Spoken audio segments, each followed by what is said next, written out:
কই গো রঙ্গিলা বোন, দুধ লিবা না নাকি? আর দুধ লেবো না মধু, রঙ্গিলা শ্বশুরবাড়ি চলে গেছে। ও ঠিক আছে কালাম্মা। খালো এখন কেমন আছে? আছে মধু, বেশ ভালোই আছে। এলো ভাই, কি হলো বাবু, কাঁদছে কেনে? জ্বর এসে কাঁদে না মতো কাঁদে না, ওর আমার শোনা রে কাঁদে না। কই জ্বর তো কাপড়ে যাচ্ছে, ওষুধ লা শুনি। না, বাবুর আব্বা কাজে গেছে, কাজ থেকে আসুক তারপরে যাবো ডাক্তার বাড়ি।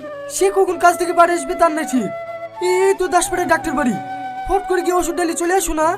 কি করে যাবো? ওর প্যান্টের পকেটে টাকা আছে, কাজে যাওয়ার সময় পড়ে চলে গেছে।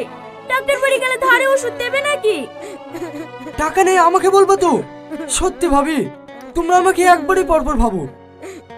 এলো ভাবি, তাড়াতাড়ি যাও, আগে বাবু লেগে ওষুধ লাসো।